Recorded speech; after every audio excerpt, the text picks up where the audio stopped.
I've thrown out the term lean, but let me take a minute to just really talk about what that means. Now, the old way of doing things, as Peter Drucker said, is that efficiency is doing things right, but effectiveness is doing the right things. And lean really is about that. It's about removing waste not only in the processes, but in your thinking and how you move about everything. So it's about continuous improvement plus respect for people is lean. And what does continuous improvement really mean? It means observing things, removing waste, empowering your people, and then gaining ideas from your frontline staff to develop standardization trials and make it so that's part of your culture. That will lead to continuous improvement. That is a way that you can incorporate lean, and we'll talk about it here on this next slide. Many of you have heard the term of lean manufacturing, and we'll get into that, and I'll go into a lot of detail about Toyota's principles.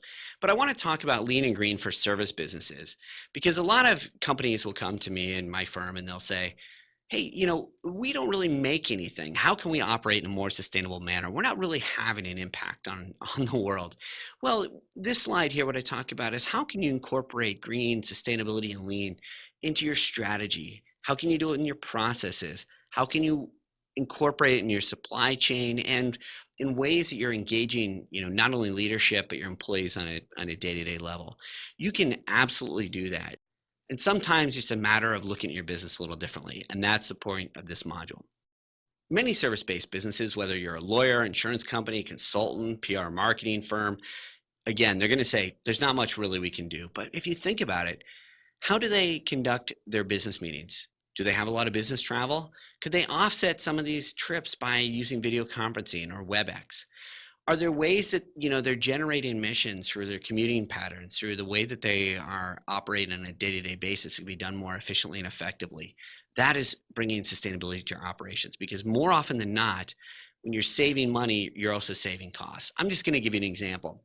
One of our clients has operations all over the globe and all over the United States, but a huge number of their flights were happening from one West Coast office to one Midwest office. Now, they had really a culture of everyone felt like they needed to be in the room for big, important decisions. And so they didn't want to just, use video conferencing or, use video Skype or whatever to be because they felt like if they weren't in the room, their voice wasn't going to be heard. Problem with that is that you're having people flying all the way across the country, sometimes not with direct flights, to be in for a 2 or 3 hour meeting. Now, this is an incredible waste of time on the person because they're spending a lot of time commuting by air. It's a huge cost financially, and it wears down on the employees, not to mention it has a huge environmental impact. So what they did was they had to look at their culture of the way they conducted themselves. This was a service-based business.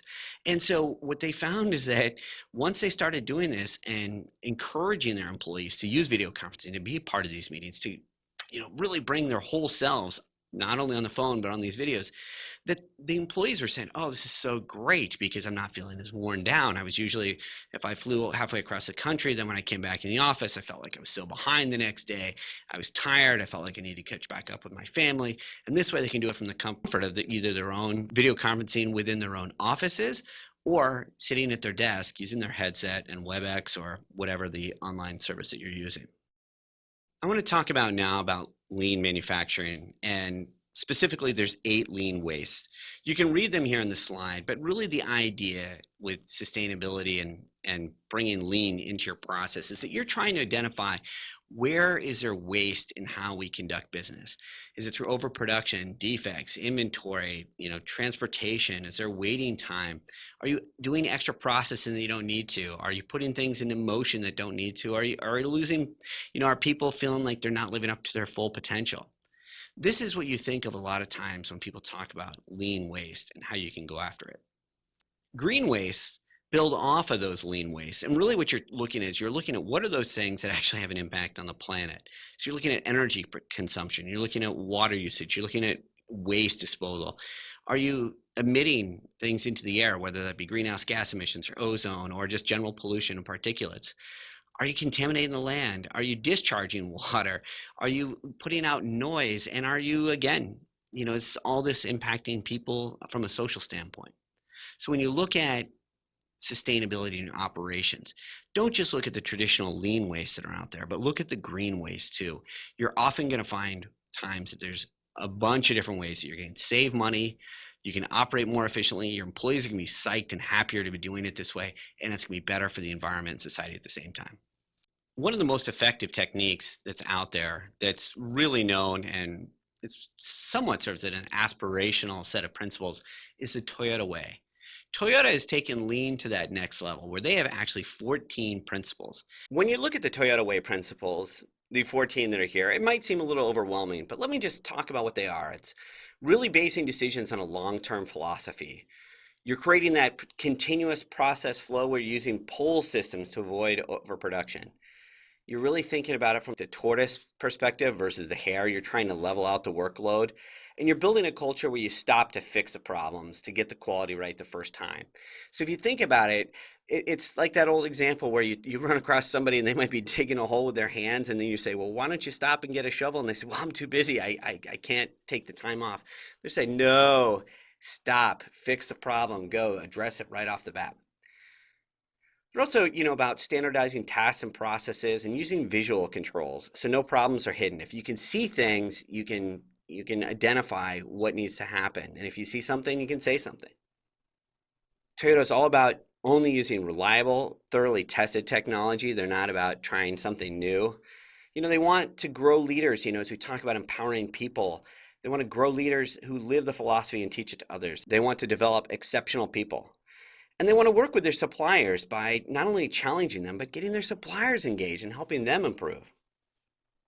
And, these other ones start becoming redundant, but they're saying, go see for yourself, which builds off visual controls. Make decisions slowly, which builds off the leveling out the workload. And becoming a learning organization through relentless reflection and continuous improvement.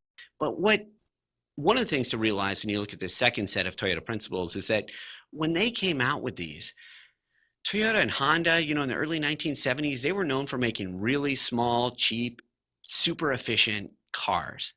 And they've gone from that to now being where Toyota is the #1 auto manufacturer in the world. So these are not only just principles for sustainability or using less. This is about business value, driving business value for your customers, throughout your supply chain.